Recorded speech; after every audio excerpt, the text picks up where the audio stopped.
Welcome to the gravel revolution. The party start now. 3, 2, 1, let's go!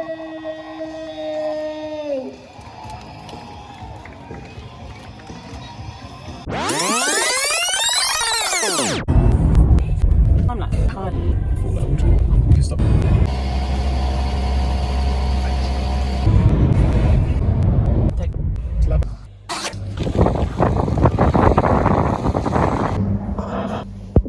Yeah. Santa Vall is the Graveler Series' first race of the year. It's a 2-day gravel race based in Girona. Stage 1 stats are 80k in length and about 1100 metres of elevation. Today we went and reconned stage 1. It's tarmac to start with, and you just roll towards a climb which starts pretty steep on tarmac and then narrows and goes to gravel. It's going to be grippy, it's going to be painful. When you get to the top of the climb, you turn off, bit of single track, and then pick up the descent, which is about, again, 50-50 gravel and then onto tarmac. Really fun, really fast. Bike felt really great today. Took some pressure out of the tyres. Yeah, handling really well. I think the wider bars on the gravel and off-road is really useful. It feels very speedy. I have no idea where my fitness is at in comparison to any other women. Feel like I haven't done much riding, like really hard efforts the last sort of 10 days, but trust the process. So yeah, just excited to see where the legs are at and just get stuck in and get started, really. I'm really excited about that race feeling again. I've been a bit anxious today, which isn't like me. I'm normally just really excited. Yeah, just get into that race mode, donkey mode. It's cold. We went to sign on and collect race numbers, then headed out to Santa Gregory to check out the start and watch the team presentation. It was an early start the next morning, so we got the bikes ready and hit the hay.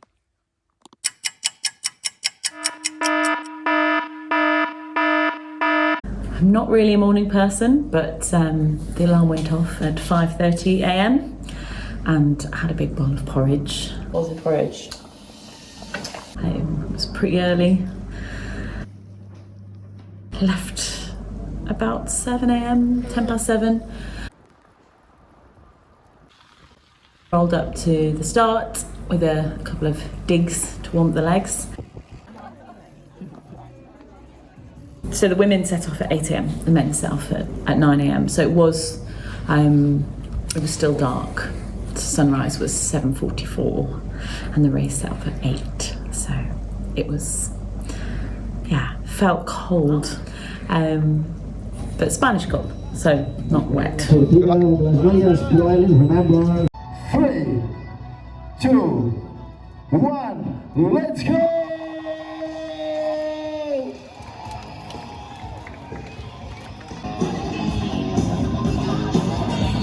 8k, 1100 metres of climbing, and it was pretty brutal.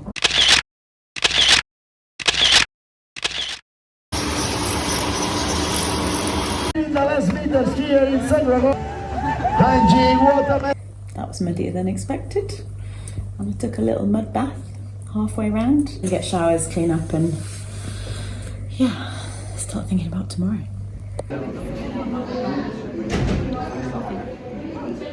The race kicked off from the gun, no neutralised, which I didn't realise. Surprisingly, I was fine on the climb. It ramped right at the start, but no one sort of kicked off or did a major attack, and it stayed quite tight. I could always see the very front of the race, so I was quite pleased with that. I thought I'd get dropped straight away, and I was up there with riders I obviously knew were great, so that was great. And then techie-ish descent, where I was getting overtaken then by some mega riders. Then the descent turned into roads, so I felt a bit more confident with that. And then there was a really sharp right turn, so that was kind of the first section. A group shot past me, so I chased onto them, and there were about 5 of us, and we were working quite well. I felt I had the advantage on the climbs, but nowhere near on the tech. There was one really sharp right turn, really fast, and yeah, then I was solo for the rest of the race, which was quite hard to take, but I just took a gel, composed myself, and then set out for a possibly 60k TT.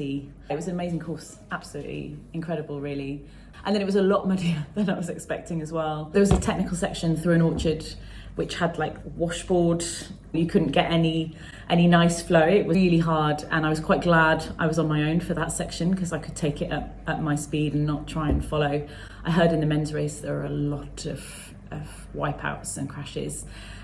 So I can imagine at some serious speed that would be crazy. And then there was this amazing forest section, which I really, really enjoyed. Couldn't see anyone ahead, couldn't see anyone behind, so I just got my head down. I enjoyed the last part of the race because I'd recon that, so I felt obviously a lot more confident. The legs started to show up, so 70k in. It was really fun and I really enjoyed it. It was a mental battle all the way through, so it was nice to kind of finish on a high.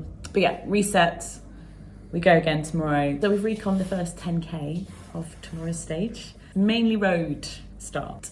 There's some like rolling kicker climbs, and it gradually climbs to that point. I want to get a better start. I think I need to fight for position straight away and use confident wheels to follow on descents, because I think that will help me for sure.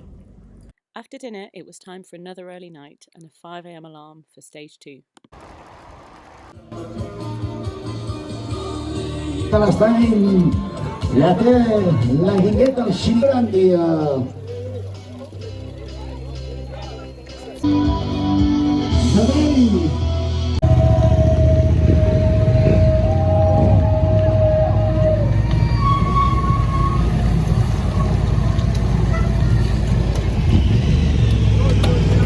Just like stage 1, stage 2 was hard and beautiful in equal measure.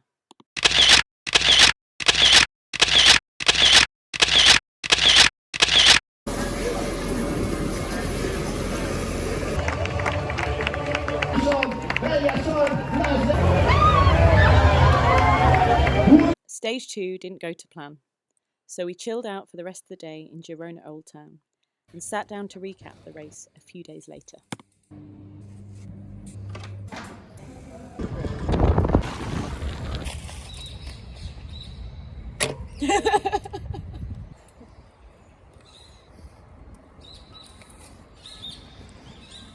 Stage 2, I kind of reset and was prepared to go really, really deep and fight to stay in the group. It was going full gas, and I was in there with the front group, turned onto the first bit of gravel, and Danny Shrewsbury was on the front giving it some gas, and a girl just stacked it and was flying into me, so I had to just veer into a ditch and watch the race go away, which was really, really devastating. There was no hope of catching that size group at that kind of speed on my own. Yeah, wanted to turn back, if I'm really, really honest. A few girls rode past, I rode back up to them, and then eventually rode up to a Norwegian called Heidi. We stuck together, and she had really, really good descending skills, so I asked if she didn't mind me just following her down all the descents and following her lines and learning, and felt like I was really improving by the end of the stage. We were quite far behind the front of the race. They were insanely fast. Yeah, so it was perfect riding with Heidi. Turns out we'd both done Rancho last year, and she was about to do turnout gravel in Belgium. Yeah, and we had a lot in common. She was telling me about the gravel race they're organising in Norway. We are having a gravel race in Norway, Atlantic Gravel. It's 13th of July. It's a really beautiful course, 140k. It's in Molde or Hustadvika. Atlantic Gravel. It's really beautiful. Cool. Awesome. That's the other side of gravel, isn't it? It's the worst that can happen if your race goes badly, is that you get to ride around beautiful terrain and meet lovely people. So win-win really. Bad race, but great ride.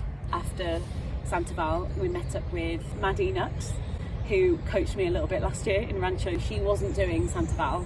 She was down in Valencia and doing the UCI race there. And it was just nice to sort of compare the two races. Yeah, Maddie was great at sort of consoling me. As I said, race didn't go as well as I planned. And that obviously the technical skills was really evidently lacking. I realised it's really important to do a recon. So we're here for a week, and today we've just done recon for Tracker 200, which I'm determined to feel super confident with. Already feeling a little bit better. It's just time spent, I think, just a nice week here of recon in Tracker and getting comfortable will really boost the skills and confidence. Get really surprised about how many people watched the first video, so thank you so much. Thank you for the positive comments, and hope you've enjoyed this one. For the next one, for Turnout Gravel in Belgium, we will have a GoPro, so there will be onboard footage. I didn't say I didn't have any mechanicals or problems. Right, let's go and get a coffee. Coffee! That was really waffly. Can I do that again? Yeah, of course you can. She's dropped the bloody cameraman. Trying to make a documentary.